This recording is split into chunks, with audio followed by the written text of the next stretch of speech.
बहुत समय पहले की बात है। एक सुंदर गांव था जिसका नाम सुखपुर था। ये गांव हरे भरे खेतों, ऊंचे पहाड़ों और बहती नदियों से घिरा हुआ था। इस गांव में एक महिला रहती थी जिसका नाम अनामिका था। अनामिका बहुत अच्छी खिलौने बनाने वाली थी। लकड़ी, मिट्टी और कपड़ों से वह इतने सुंदर खिलौने बनाती कि दूर दूर से लोग उन्हें खरीदने आते थे। लेकिन अनामिका के दिल में लालच बस गया था। वह हर खिलौने की कीमत बहुत ज्यादा रखती थी। अगर कोई गरीब आदमी या बच्चा उससे सस्ता खिलौना मांगता तो वह उसे डांट कर भगा देती। उसे सिर्फ अपने फायदे की चिंता थी। गांव के बीचों बीच एक छोटी सी दुकान थी जहां अनामिका अपने खिलौने बेचती थी। उसकी दुकान में लकड़ी के घोड़े, मिट्टी के गुड्डे गुड़ियां, कपड़े के तोते और तरह तरह के बाजे मिलते थे। हर रोज गांव के बच्चे उसकी दुकान के बाहर खड़े होकर खिलौनों को देखते रहते। उनकी आंखों में एक चमक होती, लेकिन पैसे न होने के कारण वे सिर्फ खिलौनों को निहार कर रह जाते। अगर कोई बच्चा हिम्मत करके कम पैसों में खिलौना मांगता तो अनामिका गुस्से से कहती, अगर पैसे नहीं हैं तो यहां क्यों आए हो? मुफ्त में कुछ नहीं मिलेगा। गांव वाले उसकी इस आदत से परेशान थे, लेकिन मजबूरी में वे उसके खिलौने खरीदते थे क्योंकि उसके जैसे सुंदर खिलौने और कोई नहीं बना सकता था। एक दिन गांव में एक बूढ़ी औरत आई। वह बहुत गरीब लग रही। उसने फटे पुराने कपड़े पहने थे और उसके हाथ में एक छोटी सी गठरी थी। वह धीरे धीरे अनामिका की दुकान के पास आई और बोली, बेटी, मेरा पोता बहुत बीमार है।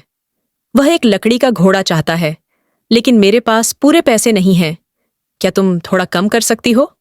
अनामिका ने उसकी तरफ गुस्से से देखा और झुंझलाते हुए कहा, अगर पैसे नहीं हैं तो जाओ, मैं मुफ्त में कुछ नहीं देती। बूढ़ी औरत ने विनती की, बेटी, मैं पूरे पैसे नहीं दे सकती, लेकिन मैं तुम्हें बदले में कुछ अनाज दे सकती हूं। लेकिन अनामिका ने ठहाका मारकर हंसते हुए कहा, मुझे पैसे चाहिए, अनाज नहीं। भागो यहां से। बूढ़ी औरत दुखी होकर वहां से चली गई। लेकिन जाते जाते उसने कहा, बेटी, लालच बहुत बुरी चीज है। एक दिन तुम्हारा लालच ही तुम्हें बर्बाद कर देगा। अनामिका ने उसकी बात को मजाक समझा और खिलौने बेचने में व्यस्त हो गई। उस रात अनामिका ने एक अजीब सपना देखा। उसने देखा कि उसकी दुकान के सभी खिलौने जिंदा हो गए हैं। लकड़ी का घोड़ा जोर जोर से हिनहिना रहा था, मिट्टी के गुड्डे गुड़ियां नाच रहे थे और कपड़े के तोते दुकान में उड़ रहे थे। तभी एक बड़ा सा मिट्टी का गुड्डा आगे बढ़ा और बोला, अनामिका, तुम बहुत लालची हो। अगर तुम अपनी लालच नहीं छोड़ोगी तो तुम्हें इसकी भारी सजा मिलेगी। अनामिका डर गई और घबराकर नींद से जाग गई। उसने चारों ओर देखा, लेकिन सब कुछ सामान्य था। उसने राहत की सांस ली और फिर सो गई। अगले दिन कुछ अजीब हुआ।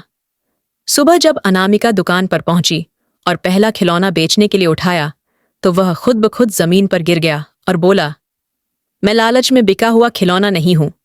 अनामिका ने दूसरा खिलौना उठाया, लेकिन वह भी बोल पड़ा, हम अब नहीं बिकेंगे। धीरे धीरे सभी खिलौने बोलने लगे और खुद ब खुद दुकान से बाहर निकलने लगे। कुछ खिलौने हवा में उड़ने लगे, कुछ जमीन पर दौड़ने लगे। अनामिका डर के मारे चिल्लाने लगी, यह क्या हो रहा है? कोई मेरी मदद करो। गांव वाले यह देखकर हैरान थे। वे समझ गए कि यह सब अनामिका के लालच की सजा है। अनामिका को अपनी गलती का एहसास हुआ। वह घुटनों के बल बैठ गई और रोने लगी। वह बोली, मुझे माफ कर दो, अब मैं कभी लालच नहीं करूंगी। गरीब बच्चों को भी खिलौने दूंगी। तभी अचानक सभी खिलौने शांत हो गए और अपनी जगह पर लौट आए। अब अनामिका पूरी तरह बदल चुकी थी। उसने अपने खिलौनों की कीमत सही रखनी शुरू कर दी और जो बच्चे गरीब थे उन्हें खिलौने मुफ्त में देने लगी। अब उसका दिल पहले से ज्यादा खुश रहता था और उसका नाम पूरे गांव में सम्मान से लिया जाने लगा। शिक्षा।